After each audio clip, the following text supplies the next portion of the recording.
Last class में आपको momentum conservation बताया था। कल ही क्लास हुई थी ना शायद। हाँ सर, कल ही हुई थी। हाँ सर। अब उसमें आगे बढ़ते हैं। आज हम लोग पढ़ेंगे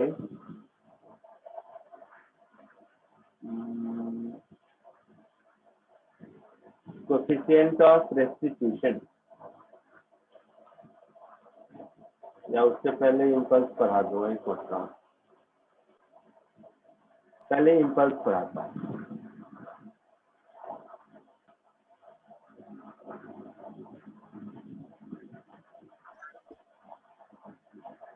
इम्पल्स, इम्पल्स का नाम सुने हो तुम लोग?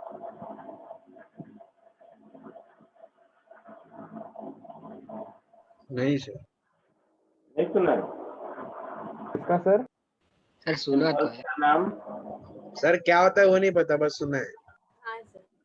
कहाँ सुना है बता? सर बायोलॉजी में सुना था। बायोलॉजी में इम्पल्स सुना है? हाँ सर। बायोलॉजी में पल्स सुना होगा, बॉटनी में सीरियल एंड पल्सेस, इम्पल्स नहीं। ऐसा ही कुछ था सर। सर 9th में था थोड़ा कुछ। हाँ रहा होगा 9th-10th में। सर वो स्कूल में एक क्रिकेट बॉल क्वेश्चन का पूछता था। एग्जांपल क्या थे? हाँ, क्रिकेट का एग्जाम्पल कि क्रिकेट में कैच करते समय फील्डर हाथ को पीछे क्यों ड्रॉ करता है? सर इम्पल्स की वजह से था। तो क्या आंसर था? इम्पल्स की वजह से, ऐसा? हाँ सर, इतना याद नहीं है तो। चलो देखते हैं एग्जैक्टली समझते हैं होता क्या है।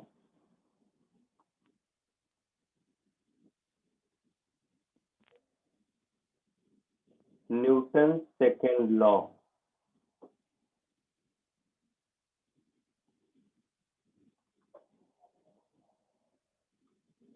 Force is rate of change in momentum.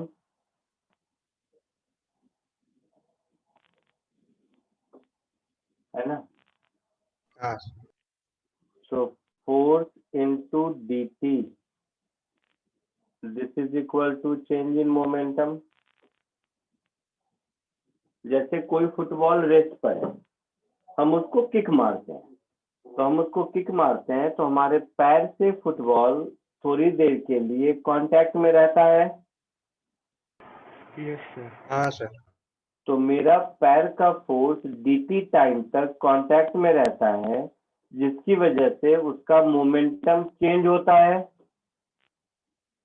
पहले रेस्ट पर था, कुछ वेलोसिटी आ गई। हाँ सर। तो ये जो लेफ्ट हैंड साइड की क्वांटिटी है, इसको इम्पल्स कहते हैं।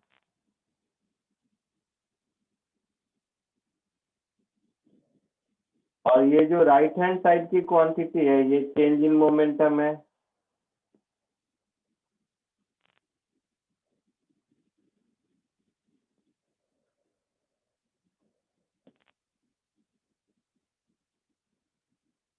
ठीक है?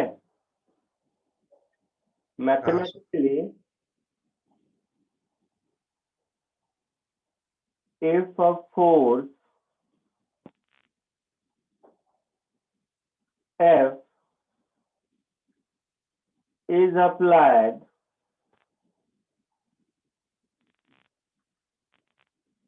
on a system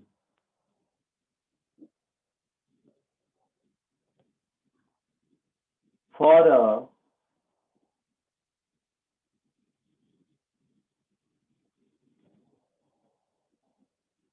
small time interval,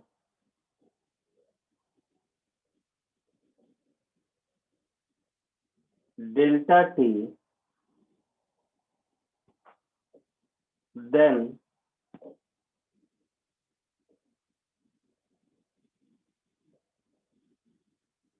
the quantity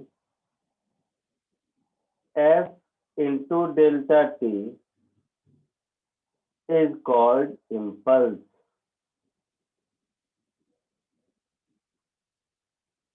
ये समझ आया? हाँ सर। दूसरी बात, ऊपर जो मैंने बताया उसके हिसाब से क्या हुआ कि impulse is equal to change in momentum. हाँ सर। हाँ सर।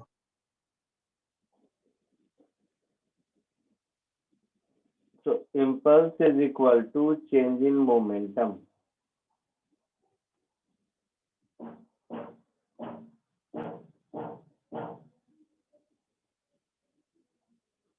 किस कॉमन सेंस का नाम है इम्पल्स मोमेंटम थ्योरम।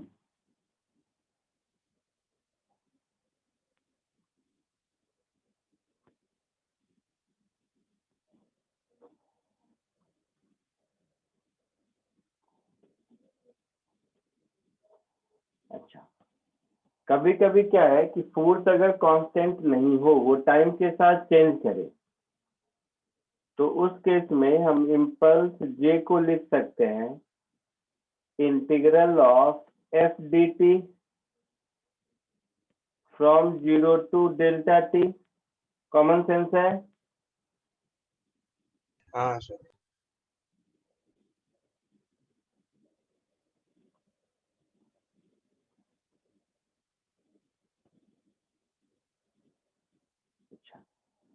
इसी कॉमन सेंस से एक और बात समझ आई कि अगर कभी भी फोर्स वर्सेस टाइम ग्राफ दिया रहे, कभी भी फोर्स वर्सेस टाइम का ग्राफ अगर आपके पास है, तो किसी भी दो टाइम इंटरवल के बीच का एरिया अंडर कर्व ये इसी इंटीग्रेशन के बराबर होगा। होगा हाँ सर। हाँ सर। दैट इज इम्पल्स के बराबर होगा। So next point, area under F versus time graph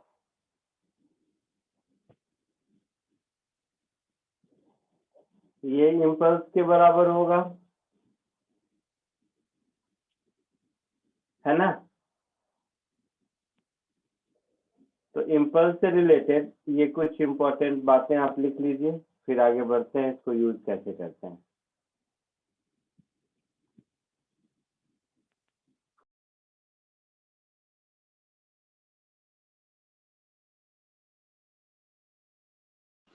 sir sir बोलो। रिकॉर्डिंग मिलेगा लेक्चर का? क्यों नहीं मिलेगा, हर बार मिलता है। ठीक है सर। क्यों, तब नहीं पढ़ेगा क्या, चला जाएगा। सर घर पे बहुत काम है अभी। क्या काम कर रहा है तू घर पे। सर ये घर पे नया वार्डरोब आ रहा है तो बहुत कुछ पसारा हो गया है घर पे। घर पे नया वार्डरोब आ रहा है तो तू क्या करेगा, उसमें तो कारपेंटर आएगा फिट करेगा। हाँ सर, वो रूम में लेके जाने के लिए बहुत कुछ सामान इधर उधर करना पड़ रहा है। अच्छा, रूम में शिफ्ट कर रहा है। हाँ सर, मेरे रूम में। तो 5:30 के बाद नहीं आएगा, अभी आएगा वो। नहीं सर, आ जाऊंगा थोड़ी देर में, पर अभी काम है ना तो मिस हो जाएगा बहुत। ठीक है, हाँ, देख लो। Thank you. Sir hmm sir आपने वो क्रिकेट का वो एग्जांपल दिया, वैसे और एक दो एग्जांपल दे सकते हो इम्पल्स का? हाँ हाँ हाँ, ये मैं समझाता हूँ, क्रिकेट वाला एग्जांपल अभी समझाता हूँ, कॉपी कर लो। फिर ओके कैसे पता चल जाए कैसे इम्पल्स का क्या रूल है अभी समझ आएगा। ठीक है सर।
हो गया?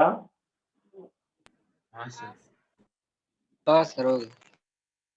अब देखो वो जो क्रिकेट वाला एग्जांपल है वो एग्जैक्टली क्या है समझो।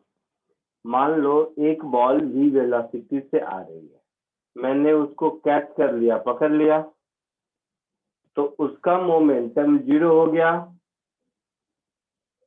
हाँ सर। हो गया? हाँ सर। तो इनिशियल मोमेंटम था, फाइनल मोमेंटम 0 हो गया। तो ये जो चेंज इन मोमेंटम हुआ बॉल में, वो क्यों हुआ? क्योंकि मेरे हाथ ने बॉल पर फोर्स लगाया। हाँ सर। हाँ सर।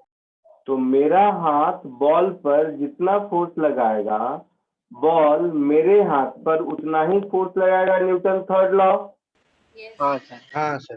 तो मान लो मैंने एक ही जगह खड़े होकर बॉल को कैच कर लिया, तो बॉल को कैच कर लिया मतलब बॉल का मेरे हाथ से टकराने और रुकने के बीच टाइम गैप बहुत कम है।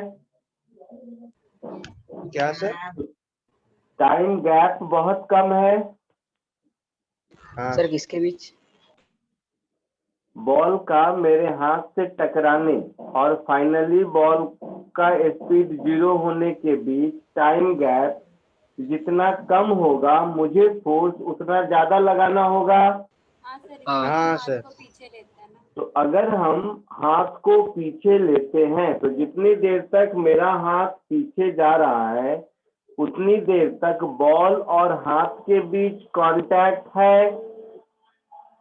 हाँ सर। हाँ सर। तो हम डेल्टा टी को इंक्रीज कर रहे हैं, तो उस चेंज इन मोमेंटम के लिए जो फोर्स मुझे लगाना चाहिए वो डिक्रीज होगा। हाँ सर। तो हम बॉल पर कम फोर्स लगाएंगे, बॉल भी हम पर कम फोर्स लगाएगा, मुझे चोट कम लगेगा। हाँ सर। हाँ सर समझा। ठीक है? हाँ सर।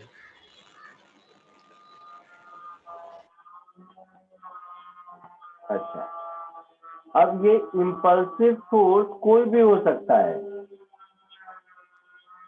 है ना?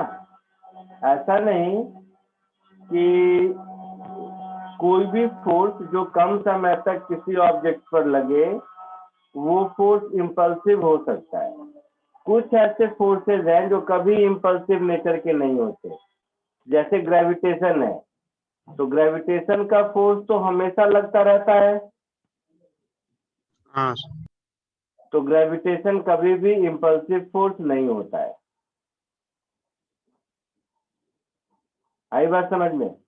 अदरवाइज जितने भी फोर्स हैं वो सारे फोर्स कब इम्पल्सिव भी हो सकते हैं, नॉन इम्पल्सिव भी हो सकता है। डिपेंड करता है कि ऑब्जेक्ट पर कितने टाइम तक एक्ट करते हैं। तो इस टाइम के हिसाब से हम लोग फोर्स को दो पार्ट में डिवाइड करते हैं। एक को हम लोग कहते हैं इम्पल्सिव फोर्सेस, दूसरे को हम लोग कहते हैं नॉन इम्पल्सिव फोर्सेस। इम्पल्सिव और नॉन इम्पल्सिव फोर्स में एज सच कोई डिफरेंस नहीं है। सारे फोर्सेस इम्पल्सिव नॉन इम्पल्सिव किसी भी कैटेगरी में हो सकते हैं, लेकिन कुछ फोर्स कभी भी इम्पल्सिव नहीं होते, जैसे कि ग्रेविटेशनल फोर्स हो गया या स्प्रिंग फोर्स हो गया, ये हमेशा नॉन इम्पल्सिव ही होंगे क्योंकि इनका टाइम ऑफ एक्शन स्मॉल नहीं हो सकता। आई बात समझ में? सर स्प्रिंग का क्यों नहीं हो सकता? हाँ क्योंकि सर। क्योंकि स्प्रिंग से जितनी देर तक कनेक्टेड रहेगा ऑब्जेक्ट कांटेक्ट में, तब तक स्प्रिंग क्या है, स्प्रिंग और स्प्रिंग में फर्क ये है, लॉज ऑफ मोशन में सर ने पढ़ाया होगा कि, या फिर तुम खुद देखे होगे जब गाड़ी चलाते हो तो गाड़ी का कभी भी गड्ढे में आता है तो स्प्रिंग को अपना नेचुरल शेप रिगेन करने में टाइम लगता है, इसीलिए स्प्रिंग है ना। हाँ सर। तो उसका फोर्स सडनली 0 नहीं होता, मतलब सडनली यस नो नहीं होगा, वो टाइम लेगा, तो वो कभी भी इम्पल्सिव फोर्स नहीं होता। ठीक है? Otherwise tension in the string, normal reaction, ये सब इम्पल्सिव नेचर का हो सकता है। सर बोलो बोलो। सर लेकिन वो ग्रेविटेशन तो मतलब वो कंटिन्यूसली एक्ट करता ही रहता है ना? तो हाँ, तो वो कभी भी इम्पल्सिव नहीं होता है। Gravitational force is always non impulsive in nature. मैंने भी वही कहा, है ना।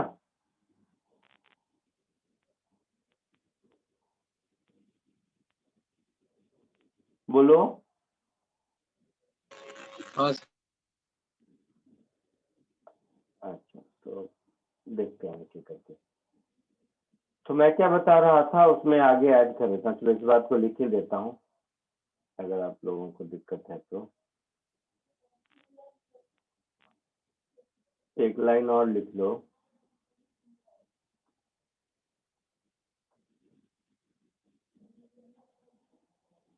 Gravitational force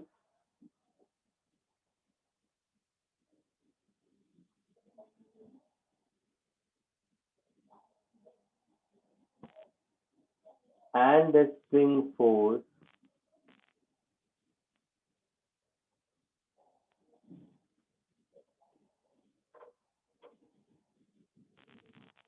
are non-impulsive.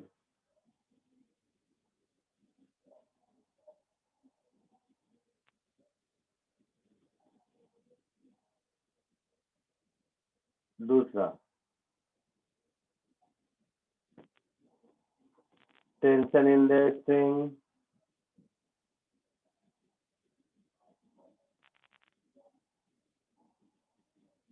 normal reaction,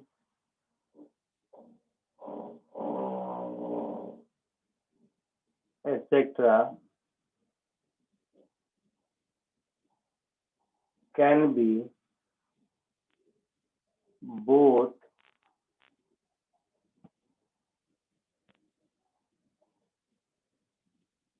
impulsive as well as non-impulsive.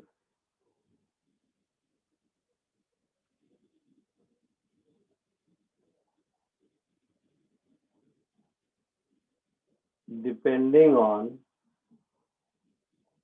cases. ठीक है, ये दोनों कॉपी कर लीजिए और अब इसको कुछ हम लोग प्रॉब्लम के हिसाब से समझेंगे। तो ये दोनों लाइन कॉपी करने के बाद एक बार इस क्वेश्चन को अटेम्प्ट करने की कोशिश करो।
हो गया सर।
आया कुछ? हाँ सर।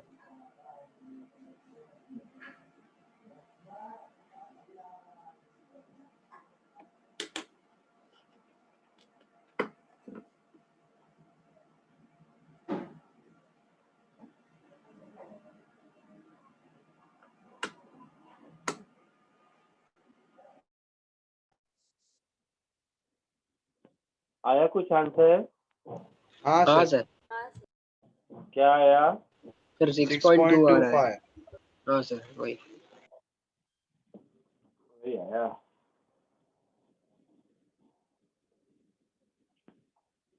देखो गलती कहाँ होती है। कोलिजन के बाद इसकी वेलोसिटी मान लो v हो गई। तुम लोगों ने क्या 5 मीटर पर सेकंड ही ले लिया था? नहीं सर। सर वो रिजॉल्व कर दिया था। मान लो ये v है, तो ये 37 v cos 37 कितना होगा? 4/5। 5 और ये हो जाएगा 3v/5। पहले क्या था?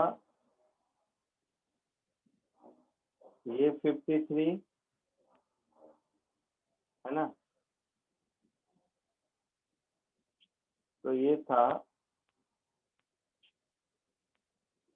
5 इंटू ये 53, तो ये 37 हो रहा है ना, 4/5 और ये हो जाएगा 5 इंटू 3/5, ऐसा होगा। दैट इज ये हो जाएगा 4 मीटर पर सेकेंड और ये हो जाएगा 3 मीटर पर सेकेंड। होगा ऐसा? हाँ सर होगा।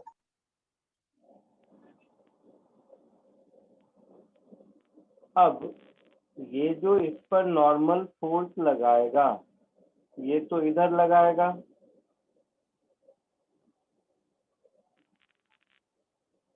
है ना। हाँ सर। तो ये जो पूछा है impulse exerted by the floor, तो impulse exerted by the floor हो जाएगा n इंटू डेल्टा टी होगा। सर ऑन द फ्लोर पूछा है। हाँ एक ही बात है, तो बाय द फ्लोर जितना होगा ऑन द फ्लोर उतना ही होगा। हाँ सर। मतलब फ्लोर बॉल पर जितना लगाएगा या बॉल फ्लोर पर जितना लगाएगा दोनों इक्वल अपोजिट होगा ना। हाँ सर। हाँ सर होगा। तो ये एन डी टी क्या होगा, बॉल का change in momentum along y, है ना, सर अलग वाई क्यों? क्योंकि एन किधर लग रहा है, y के along लग रहा है ना। Okay sir. तो जिधर फोर्स लगेगा उधर ही चेंज इन मोमेंटम होगा। हाँ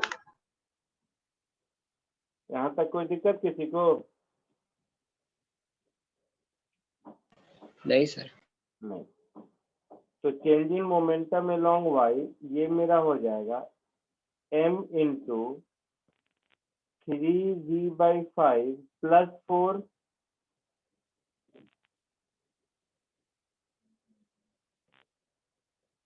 m 1 kg मालूम है इंटू 3v/5 प्लस 4, यही मेरा आंसर होगा अगर v मिल गया तो। होगा ना। हाँ सर होगा। x के along कोई फोर्स नहीं लग रहा है क्योंकि स्मूथ सरफेस है, फ्रिक्शन नहीं है, कुछ नहीं है, तो x के along कोई फोर्स नहीं लगेगा। तो इनिशियल मोमेंटम along x और फाइनल मोमेंटम along x में कोई चेंज नहीं होना चाहिए, हाँ सर। यानी कि x के वेलोसिटी में कोई चेंज नहीं होना चाहिए।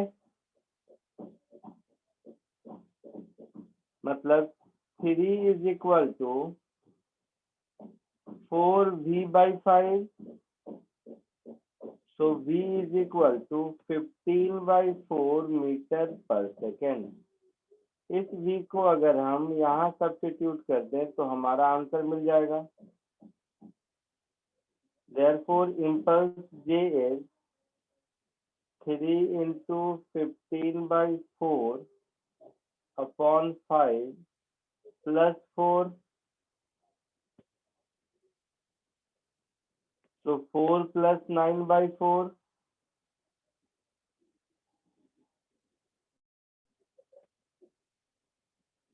that is 25/4, that is 25। 6.25 Newton second, ये आंसर होगा। आया समझ में? हाँ सर। किसी को आया था ये आंसर? हाँ सर कैसे आया था? यही किया था सर। यही किया था।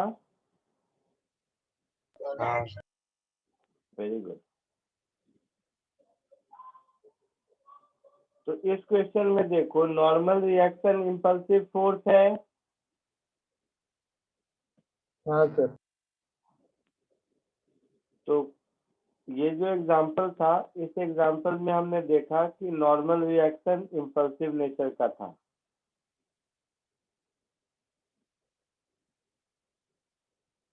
जो मैंने लिखा था कि फोर्स डिपेंडिंग अपॉन केस कुछ भी हो सकता है, इम्पल्सिव एंड नॉन इम्पल्सिव, तो उसी में नॉर्मल एज इम्पल्सिव फोर्स का ये एग्जांपल दूंगा।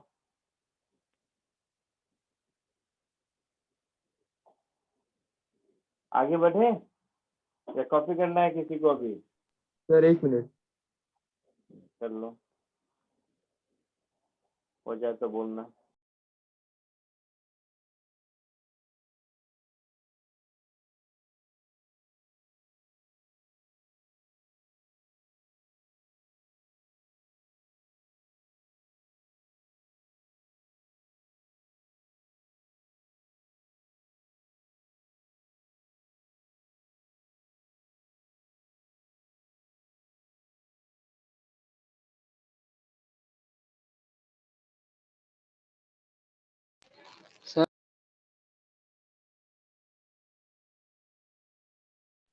बोलो।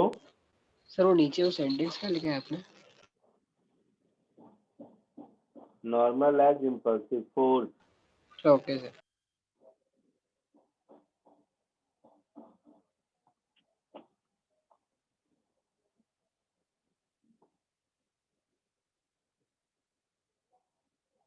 Done sir. Done. Okay, next.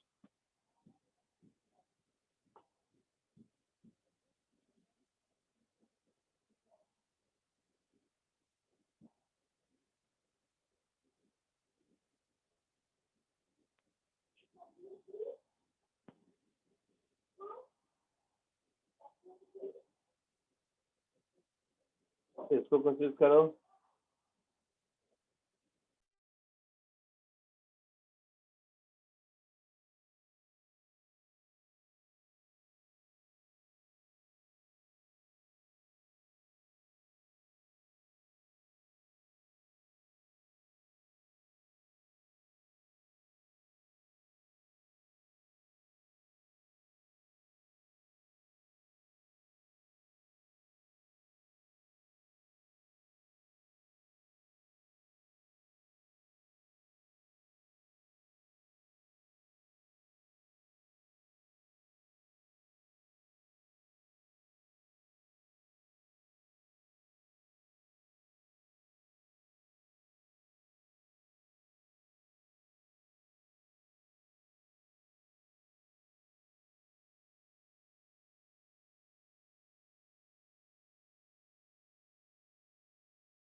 आया कुछ?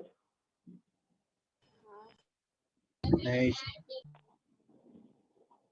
नहीं आया? नहीं सर। चलो देखो,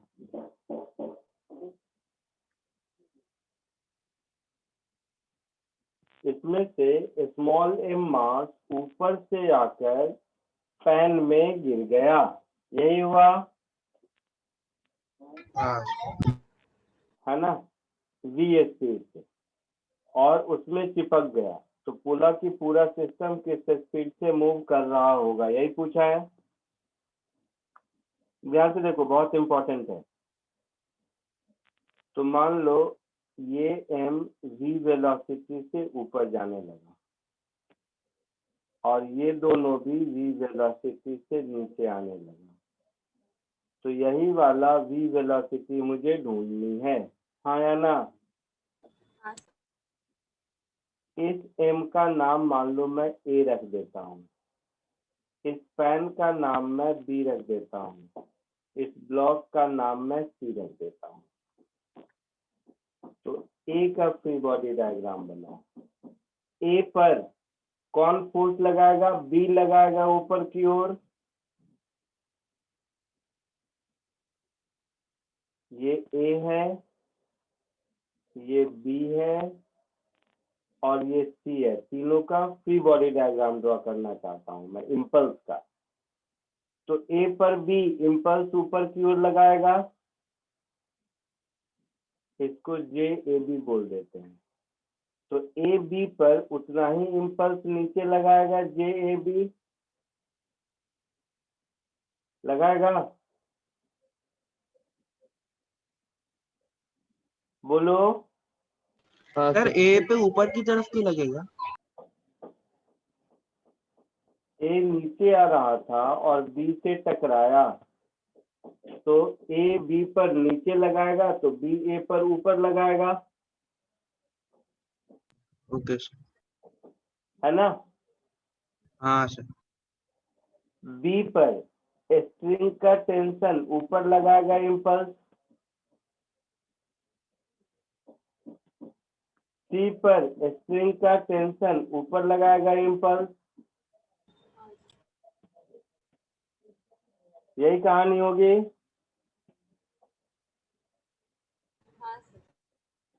अच्छा, ए इनिशियली वी से, अच्छा इसका नाम वी नहीं, इसका नाम कुछ और रख देते हैं, इसको कह दो वी डैश कह दो, क्योंकि ये वी दिया हुआ है। तो ए इनिशियली वी से नीचे आ रहा था, फाइनली वी डैश से नीचे आने लगा, तो ए के लिए इक्वेशन ऑफ मोशन लिखेंगे, impulse is equal to change in momentum. तो जे ए बी ऊपर की ओर लगा है, हाँ सर। मतलब नीचे की ओर इम्पल्स में जो डिक्रीमेंट हुआ है means M V minus M V dash, ऐसा होगा? सोच के क्या बताओ। सर, एक बार वापस बोलो ना।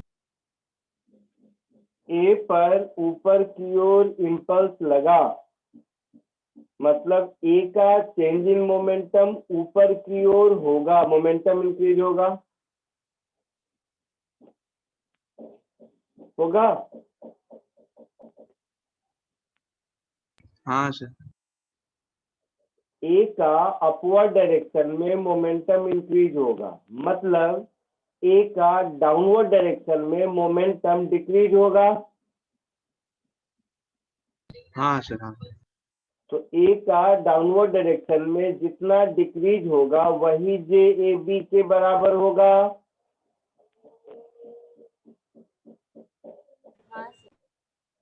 तो J A B is M V minus M V dash, ये मैंने ए का लिखा equation of motion.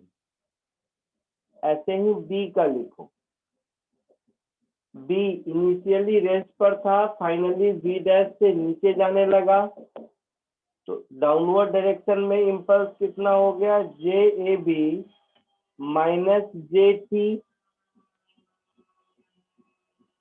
this will be equal to mv dash। Second equation में तो कोई दिक्कत नहीं होनी चाहिए, नहीं। सी वी डैश से ऊपर गया तो जे टी, यहाँ सी लिखा हुआ है, सी नहीं, सी टेंशन है ना।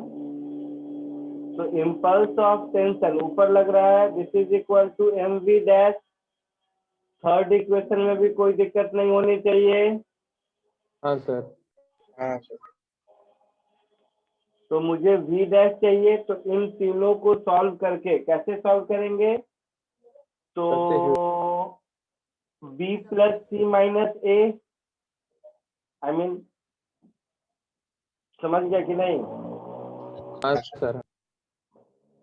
इन तीनों को सॉल्व कर दो। Solving 1 2 and 3। तो कैसे सॉल्व करोगे? 2 और 3 को ऐड कर दो। तो 2 और 3 को ऐड करोगे तो जे टी कैंसिल हो जाएगा। हाँ sir. Sir v dash equal v/3 ऐसा तो यहाँ से J A B is equal to 2 M V dash मिलेगा। अब इसको 1 के साथ कोरिलेट कर दो। तो 1 के साथ कोरिलेट कर दोगे तो M V minus M V dash is 2 M V dash. तो यहाँ से v डैश इज v/3 ऐसा मिलेगा। हाँ सर। आया समझ में? पक्का? सर हाँ। सर एक बार ए का वापस समझाना, नहीं समझा। ए पर ए का नहीं समझा? नहीं समझा सर। नहीं समझा, ठीक है। चलो ए का नहीं समझा तो ए को अब थोड़ा इस बार दूसरे तरीके से समझाता हूँ। अब ये तरीका से नहीं समझा तो एक दूसरा तरीका समझो। चलो, ए पर इम्पल्स किधर लग रहा है? सर क्या कहा आपने? ए पर इम्पल्स किधर लग रहा है, ऊपर या नीचे?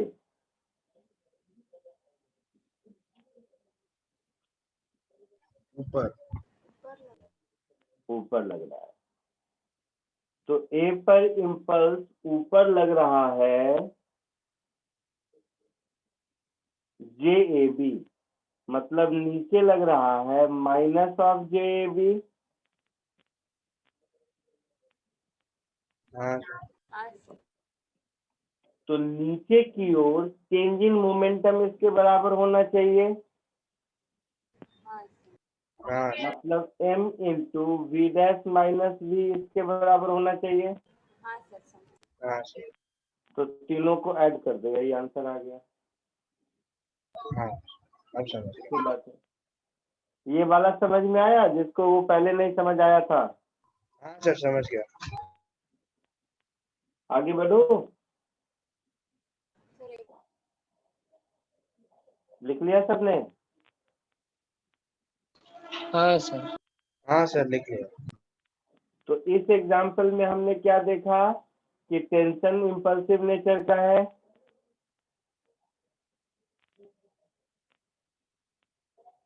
है ना? हाँ sir. Tension in the string as impulsive force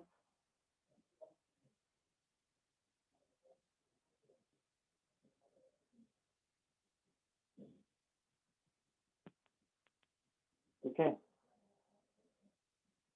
एक और क्वेश्चन देखो, क्वेश्चन नंबर 3 सिमिलर कॉन्सेप्ट का क्वेश्चन है, सबका सॉल्व होना चाहिए।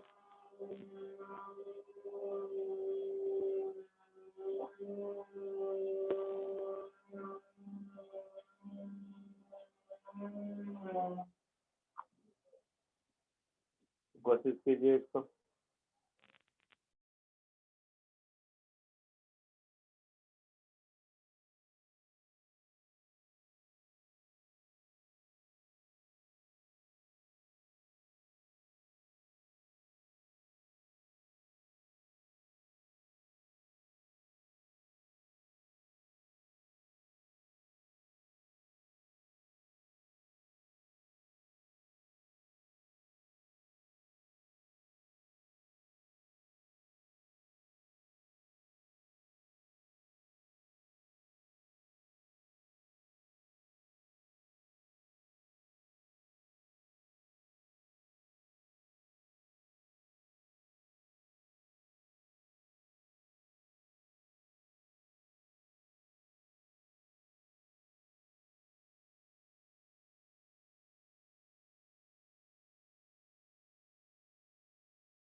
आया कोच?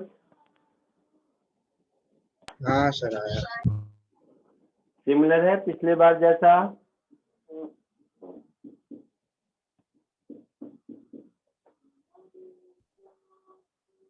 ए का फ्री बॉडी डायग्राम देखो। ए पर टेंशन का इम्पल्स इधर लगेगा, हाँ सर। बी पर देखो, बी पर ए का इम्पल्स इधर लगेगा और बी पर टेंशन का इम्पल्स इधर लगेगा।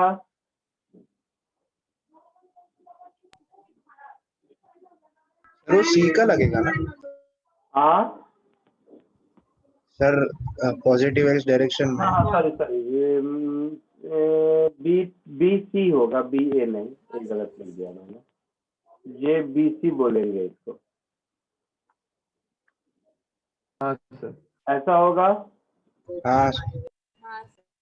और सी पर इतना ही जे बी सी पीछे लगेगा। Yes sir. हाँ सर। तो देखो, ए का equation of motion, J T is equal to M into V होगा। हाँ हाँ सर। सर। हाँ सर। बी का equation of motion, J B C minus J T is equal to M into we.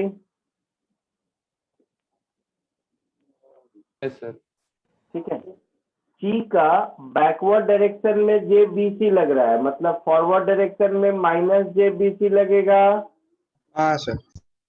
और forward direction में change in momentum M V minus M U. हाँ sir. ये तीन इक्वेशन है, solve कर दो, सब कुछ मिल जाएगा।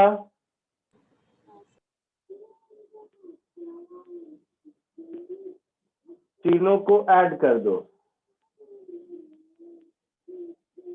तीनों को ऐड कर दोगे, जेटी जेटी जेबीसी सब गया, तो 3mv is equal to mu। तो इसमें भी v की वैल्यू u/3 मिल गई। हाँ सर। यस। तो ये हो गया ए का आंसर।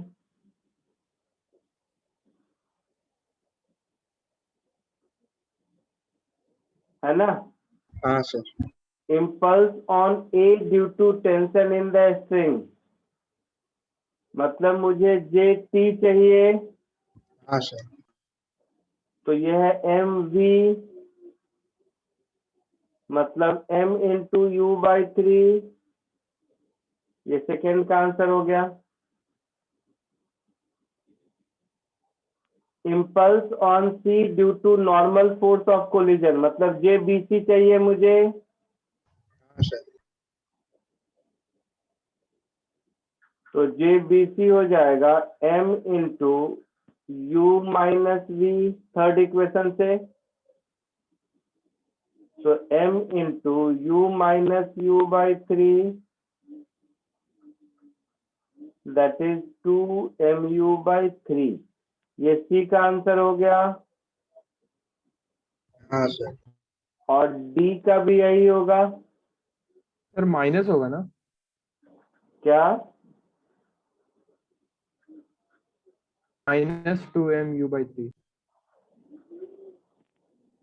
नहीं सर, यही होगा, 2mu/3 यही होगा आएगा। माइनस। दोनों का सेम होगा, सिर्फ फर्क इतना है, बी पर राइट वर्ड लगेगा और सी पर लेफ्ट वर्ड लगेगा। सर हाँ है सर, ना? समझा सर। हाँ सर। कोई डाउट किसी को? नहीं सर। सर सर हाँ, सर अगर बुलेट बी में एम्बेड हो रहा है तो उसका वेलोसिटी 0 नहीं ले सकते ना? किसका? सी का सर, वो बुलेट का। नहीं, तो बी के अंदर एम्बेड हो गया, इसका मतलब है बी जिस वेलोसिटी से जा रहा है सी उसी से जा रहा है ना, तो जीरो कैसे हो गया? Okay sir. हाँ हाँ सर।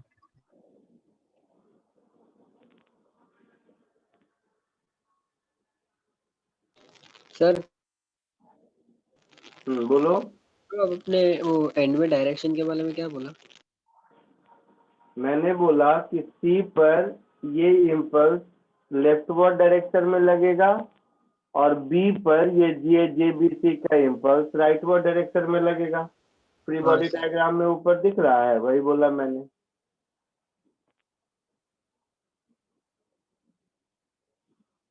ओके।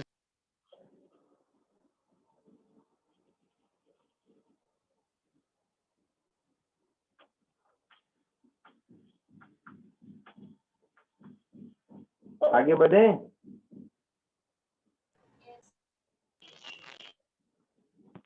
हाँ सर।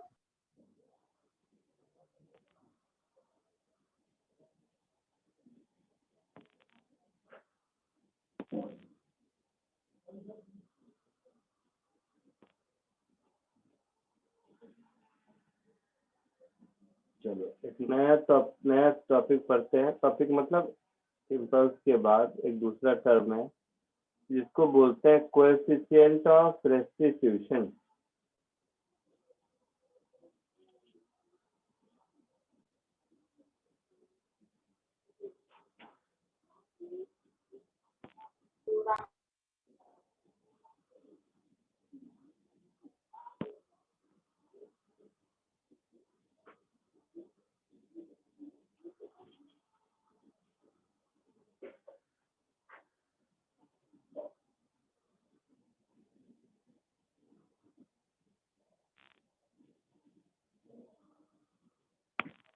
तो जब भी कभी एक ऑब्जेक्ट दूसरे ऑब्जेक्ट से टकराता है तो दोनों एक दूसरे पर इम्पल्स लगाता है। हाँ सर। उस इम्पल्स की वजह से दोनों के शेप साइज में कुछ चेंज होता है और वही शेप साइज अगर रिगेन कर लिया तो दोनों फिर सेपरेट हो जाता है। क्या सर? मान लो एक बॉल को मैं ऊपर से नीचे गिराया, प्लास्टिक के बॉल को, तो जमीन पर गिरा और वापस बाउंस बैक किया। ठीक है, यही देखोगे जमीन पर गिरने के बाद जब प्लास्टिक का बॉल टूट जाता है तो उतना ज्यादा बाउंस बैक नहीं करता है। हाँ सर। हाँ सर। तो जब भी दो या प्लास्टिक रबर का बॉल लो वो जमीन पर जाता है, पहले कंप्रेस होता है, फिर वापस अपना शेप रीगेन करता है और बाउंस होता है। हाँ सर। हाँ सर। तो अपना वो शेप कितना रिगेन करेगा उस पर डिपेंड करता है कि किस वेलोसिटी से बाउंस बैक होगा। हाँ सर। हाँ है सर। ना? या वही अगर बॉल मान लो आयरन का जमीन पर गिरा तो देखो जमीन धंस जाता है थोड़ा सा, हाँ सर। मतलब दीवार पर बार बार पटको तो दीवार पे भी क्रैक हो जाता है क्योंकि हर बार उसको इम्पल्स दे रहा है बॉल। तो दो ऑब्जेक्ट जब भी एक दूसरे के साथ टकराते हैं तो दोनों एक दूसरे पर इम्पल्स लगाते हैं। उस इम्पल्स की वजह से दोनों के शेप साइज में चेंज होता है और ये जो दोनों के शेप साइज में चेंज होता है वो शेप साइज कंप्लीटली रिगेन कर भी पाते हैं, नहीं भी कर पाते हैं। तो जो रिगेन करने के लिए इंटरनल फोर्स लगाता है उससे जो इम्पल्स होता है उसको इम्पल्स ऑफ रिफॉर्मेशन कहते हैं और दूसरे को इम्पल्स ऑफ डिफॉर्मेशन कहते हैं। तो ये जो कोएफिशिएंट ऑफ रेस्टिट्यूशन है, ये कोएफिशिएंट ऑफ रेस्टिट्यूशन होता है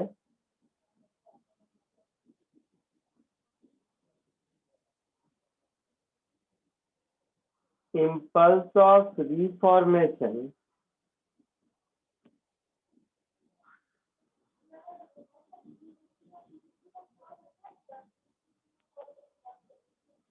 upon impulse of deformation.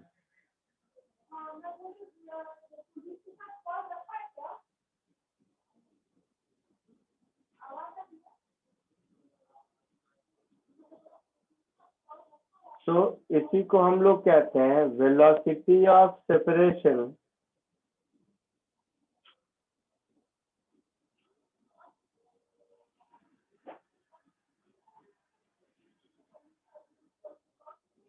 Upon velocity of approach.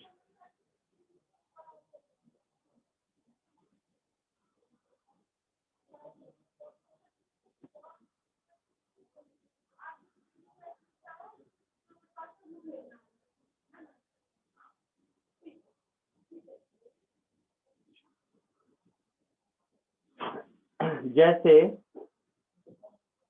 मान लो ये एक ऑब्जेक्ट है,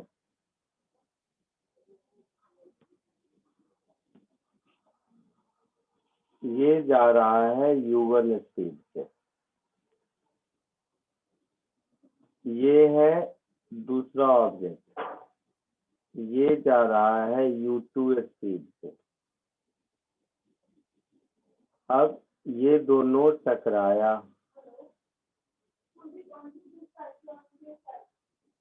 ये दोनों टकराया तो थोड़ी देर ये दोनों कॉमन वेलोसिटी से चला। हाँ सर। जितनी देर तक ये दोनों कांटेक्ट में रहा कॉमन वेलोसिटी से चला। फिर दोनों अपना शेप साइज रीगेन किया तो दोनों सेपरेट हो गए, तो इसकी वेलोसिटी हो गई v1, इसकी वेलोसिटी हो गई v2। ठीक है, आई बात समझ में? हाँ तो दोनों टकराने से पहले पीछे वाला आगे वाले को अप्रोच कर रहा था। बात समझ आ रही है? हाँ सर। और कोलिजन के बाद दोनों सेपरेट हो रहे हैं, तो वेलोसिटी ऑफ सेपरेशन, सॉरी इस साइड तो वेलोसिटी ऑफ अप्रोच होगा।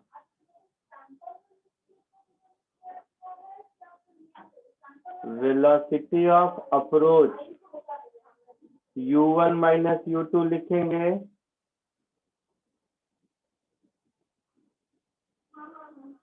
और velocity of separation v2 minus v1 लिखेंगे।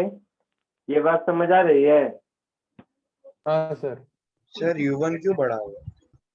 u1 बड़ा नहीं होगा तो टकराएगा कैसे बेटा? वो हमेशा पीछे रह जाएगा। हाँ सर। आई बात समझ में? हाँ सर। तो ये जो रेशियो है, इस रेशियो को कोफिशिएंट ऑफ रेस्टिट्यूशन कहते हैं। अब खुद सोचो कि अगर e की वैल्यू 0 है, इसका मतलब है दोनों ऑब्जेक्ट सेपरेट हो ही नहीं रहा है, वेलोसिटी ऑफ सेपरेशन 0 हो गया। हाँ सर। जैसे चलती हुई बस के ऊपर तुम च्युइंगम फेंक दो तो वो चिपक गया, आप दोनों साथ साथ चलेंगे। हाँ सर। तो E इक्वल टू जब 0 हो गया तो इसको हम लोग कहते हैं परफेक्टली इनइलास्टिक कोलिजन।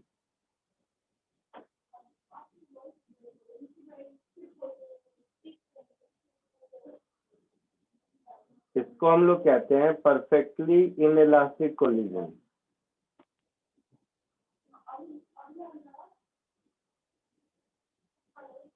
अगर E की वैल्यू 1 है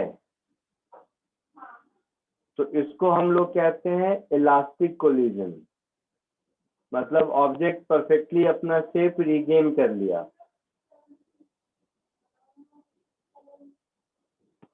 और E की वैल्यू 0 और 1 के बीच में भी हो सकती है,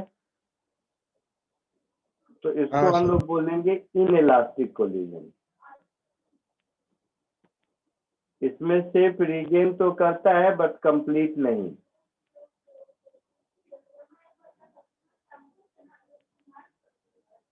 आया समझ में? हाँ सर। हाँ सर। जल्दी से इसको कॉपी कर लीजिए, फिर आगे बढ़ते हैं।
हो गया, आगे बढ़ूं?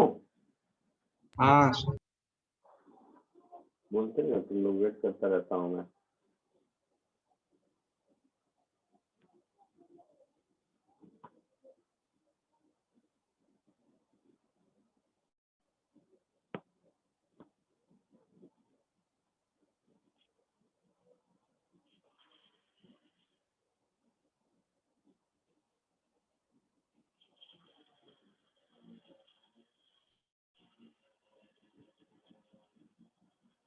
एक छोटा सा क्वेश्चन ये करो तो।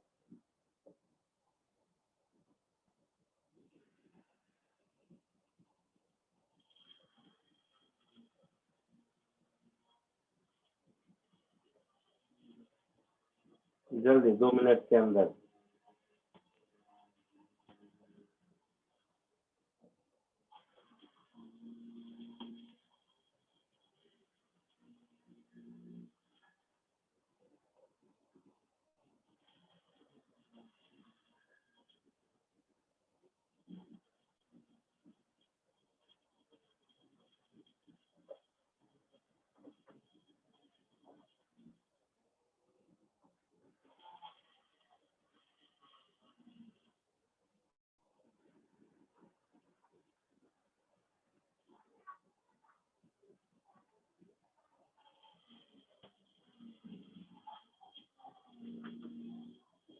आया कुछ?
हो गया सर।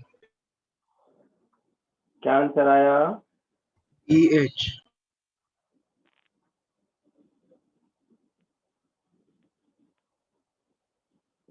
गलत आया।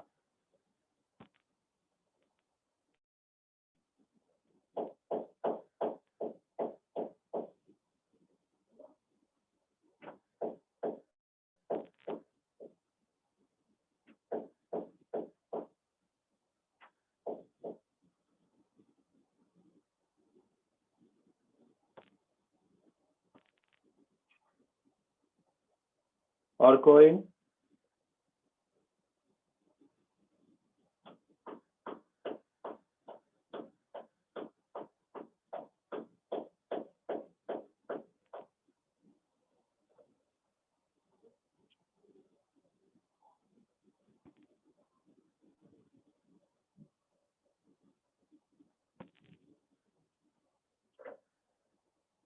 देखो इधर,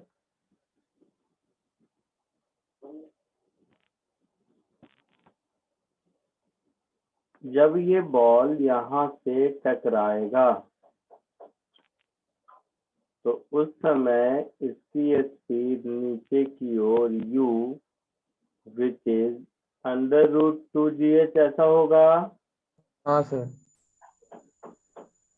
टकराने के बाद जब वापस जाएगा उस समय इसकी स्पीड मान लो v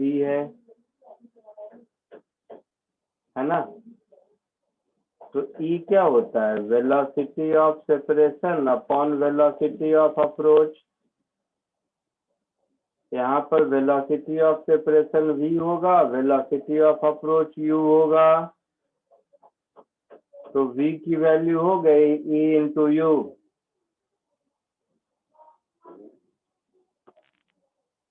हुआ? हाँ सर।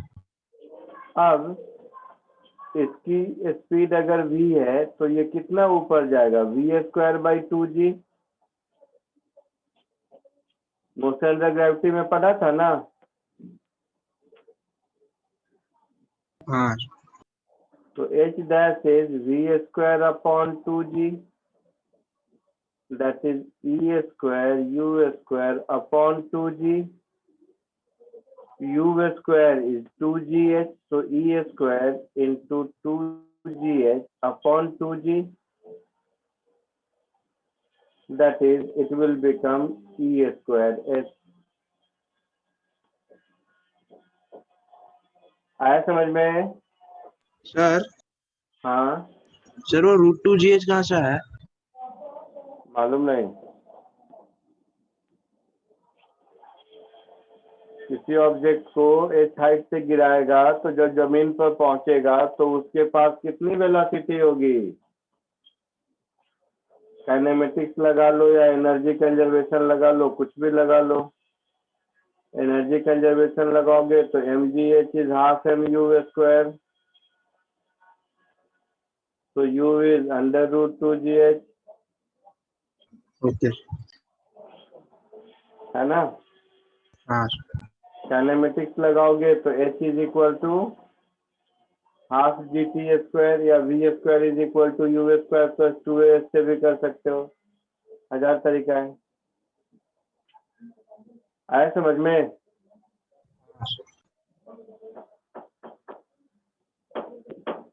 चलिए कॉपी कर लीजिए। आज के लिए इतना ही, नेक्स्ट लेक्चर में मिलते हैं। Okay sir. Hi, sir. Thank you. या बाय।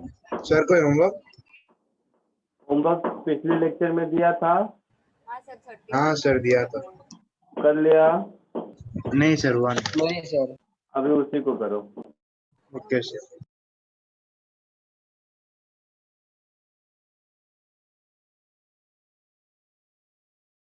लिख के हो गया तो जाए।